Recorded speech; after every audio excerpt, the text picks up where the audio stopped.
বিএনপির ঘুরে ফিরে আওয়ামী লীগকে ফিরে আনতে চায়। তারা অনেক আগে থেকে বলতেছে কিন্তু আওয়ামী লীগ নির্বাচনে আসুক। শুনেন, তবে আওয়ামী লীগের প্রধান প্রতিদ্বন্দ্বী বিএনপি চায় দলটি নির্বাচনে আসুক, নির্বাচনটি হোক অংশগ্রহণমূলক। আমরা আশা করব যে এই নির্বাচনটি পার্টিসিপেটরি হবে, সকলের জন্য এই দ্বার উন্মুক্ত, জনগণ যাদেরকে সুযোগ দিবে তারাই দায়িত্ব পাবে। আমরা কামনা করি প্রত্যেক রাজনৈতিক দল এই নির্বাচনে অংশগ্রহণ করুক। যখন জনগণের বিরূপ প্রতিক্রিয়া হয়েছে তখন বলে এইবার না আসুক, বিএনপি ক্ষমতা আসলে আওয়ামী লীগ ফিরবে, পরের বার ফিরবে। বুঝিস? ঐক্যমত কমিশনে আইসা বলে আমরা সংস্কার চাই, আর কর্মীদের বলে না ভোটের ক্যাম্পেইন করতে। কিরকম জাউরার জাউরা, কিরকম খাইস্টার খাইস্টা, কিরকম ভন্ডের ভন্ড। এটাই আসল প্ল্যান। এই প্ল্যান হইতেছে গ্র্যান্ড প্ল্যান, আওয়ামী লীগকে ফেরানোর প্ল্যান। যারা আওয়ামী লীগ করেন তারা একটু খেয়াল দিয়ে শুনেন, খেয়াল করে শুনেন। হাতে ভোট দিলে আপনার 16 ডিসেম্বর থাকবে না, 26শে মার্চ থাকবে না, আপনার 71 সালের যে যুদ্ধ করছে মা বোনেরা ইজ্জত দিচ্ছে, 30 লক্ষ মা বোনের ইজ্জত দিচ্ছে, এটা থাকবে না।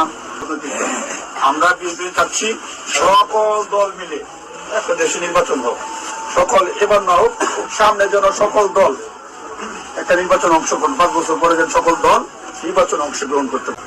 আর যারা না ভোট দিবেন, যারা আওয়ামী লীগ করেন, আপনাদের কেন্দ্রে অবশ্যই যেতে হবে। না ভোট দেওয়ার জন্য যারা কেন্দ্রে যাবেন আপনাদেরকে যেতেই হবে, আপনাদের অস্তিত্ব রক্ষার জন্য, আওয়ামী লীগ রক্ষার জন্য হলেও আপনাদের কেন্দ্রে যেতে হবে। এইবার ভোটে যদি বিএনপি জিতে তাহলে আওয়ামী লীগ ফিরবে, লিগে রাখতে পারেন। এটা তো আমার কথা না, আপনারা তো বিএনপির লোকদের মুখে শুনলেন, তাই না? আপনি আসলে ধানের শীষে ভোট দিতেছেন না, আপনি ভোট দিতেছেন নৌকায়, আপনি ভোট দিতেছেন হাসিনা রে, আপনি ভোট দিতেছেন ফ্যাসিস্ট রে, আপনি ভোট দিতেছেন ভারপ্রাপ্ত আওয়ামী লীগ রে, বিএনপি রে না। যারা আওয়ামী লীগরে ফিরে আনতে চান তারা ধানের শীষে ভোট দিতে পারেন। আমরা বলবো নৌকার ধানের শীষ দুই সাপেরই একই বিষ। এই দুইটারে বাংলাদেশ থেকে হটাইতে হবে, এই দুইটারে ক্ষমতার আশেপাশে আসতে দেওয়া যাবে না। এটাই আমাদের আগামীর বাংলাদেশ গড়ার শপথ হোক। আপনি দাঁড়িয়ে যাবেন, আমি বসিয়ে দেব। এই ডায়লগটি কথিত যুদ্ধাপরাধ মামলার বিচারের সময় ভাইরাল হয়েছিল এবং স্কাইপি কেলেঙ্কারির মাধ্যমে আমরা এই ডায়লগটিকে জানতে পেরেছিলাম।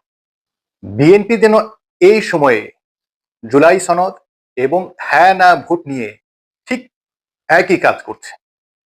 একদিকে মির্জা ফখরুল ইসলাম আলমগীর বলছেন না ভোট দেওয়ার কোনো সুযোগ নাই, অন্যদিকে তার নেতাকর্মীরা প্রকাশ্যে বিপুল উৎসাহে না ভোটের পক্ষে ক্যাম্পেইন করছে।